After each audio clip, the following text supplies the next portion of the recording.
Gosh, Vishali, I have never seen anything quite like it. Now, I know it's currently under research, but tell me what you know so far.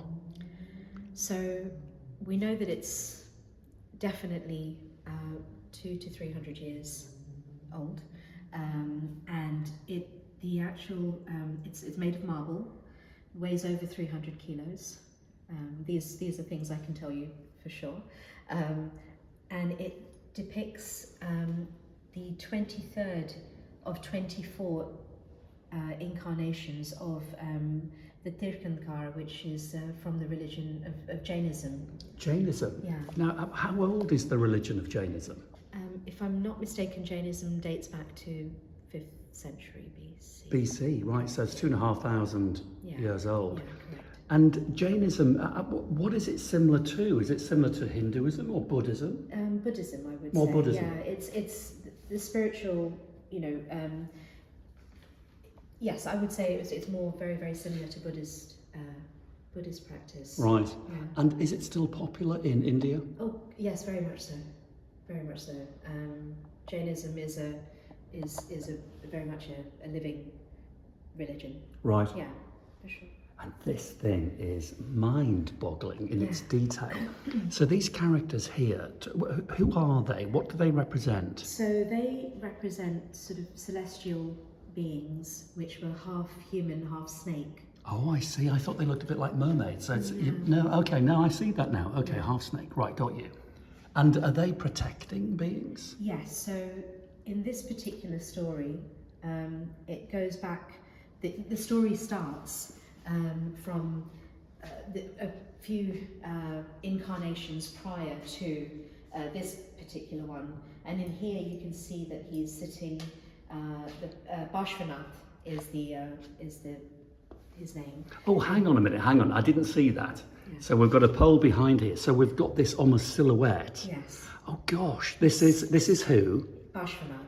Okay, and he's sitting in... The lotus pose. Right, in a meditation? Meditative pose, yes. Wow, Yeah. okay. So why is that blank? Would you have something behind it? We believe that there would have actually been a statue in front, potentially could have been in gold, could have been in black stone. Wow. We don't know, but yes, that wouldn't have been empty. That would have had a figure. Can you imagine that in gold and glinting in a temple? Completely, yeah. And it is a temple piece, I'm guessing. Oh yes, yeah. So this would have come from a temple. We have seen one similar in a temple in Ranapur, which is a Jain temple, and that particular piece was placed in that temple in 1847. Okay. Although the temple had been started to be built many years prior, but in 1847 a very similar piece was placed in that particular temple. Does that help you then in your dating of this thing? Not really. This is the problem, isn't it? It could have been prior to, or it could have been Right. later. So the fact that it's marble, the level of detail in it, and the story behind it is just quite fascinating. So it doesn't, but I think we can safely say.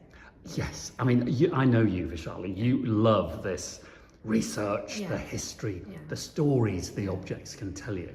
And it's wonderful for me because on my channels, I haven't spoken too much about Indian pieces. Right. Chinese pieces, yes, certainly lots of British, European pieces.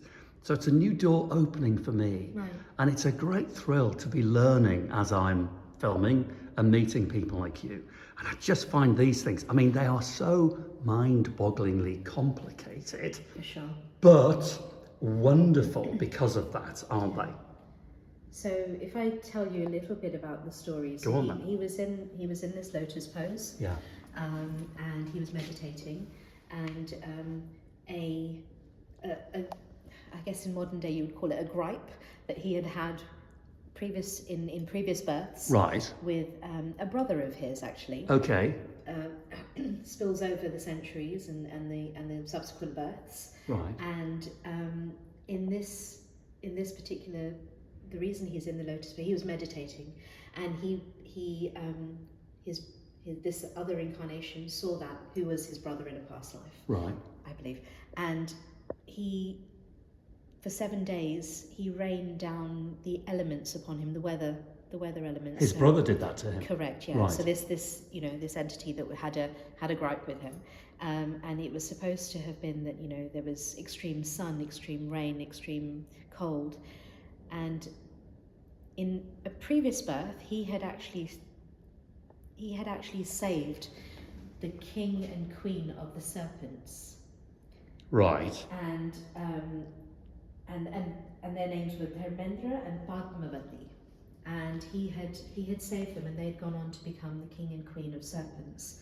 So when they saw this happening, basically the king of the serpents is protecting him. So where you see the serpents above his head. I see. So there he is in his meditating Correct. state. Yes. So he's not really he's not in the world. No. He's in his own meditative state. Correct. Yeah. So his brother's trying to kill him, I suppose. Cause him harm, for sure. Cause him harm. But the protectors here, Yes. all around him, this is what it represents, Correct. Yeah, are they're protecting him. Yeah. I'm going to go around the back while you continue talking, because And you look at the sort of the knots that you see are effectively supposed to symbolise the tail of a snake. right. And you never see where it starts and ends. And they look very similar to shipping knots, actually. There's so much going on here, isn't there? It's quite incredible. It is an absolutely incredible thing, and I'm sure the story could go on. I think I've forever. literally just touched upon the You've- surface. you've of just it. scratched the surface. surface. Okay. It goes on. It's far more deeper. Okay. But it's an academic study piece then, as well as Absolutely, anything yeah, else, for sure, isn't it? for sure. Okay. Which means it's certainly of museum quality. I believe so. It's got to be, hasn't I it? believe so, yes. Okay, so, gosh, so it's still under research. Yes. You still haven't quite pinpointed its date, but we're saying it's several hundreds of years old, Correct. if not a lot more. Yeah. So it must weigh literally a ton or more. It does. I can tell you it weighs over 300 kilos. Right, okay. For sure. It's a big lump, as we say Yeah, in the world of antiques. It's one stone. Okay, it's one stone, so it's one single One carving. marble, one Oh my marble, goodness yeah. me, of course. I didn't even think about that. Yeah. It is one single carving, not lots of pieces put together, literally glued together. That is one piece. Any major mistakes, it's all over, and you're back to a lump of marble. Back to the drawing Okay, board. very special thing, very specialist market. Yeah. So, what is the market like for these things? And come on, how much is it worth? To us, I think when we saw this piece, it was it just is a collector's piece. We couldn't understand, even where the antique dealers that we got it from, they told us very little about it, and so we've had to do a lot more digging into it. We have valued it at around 185,000.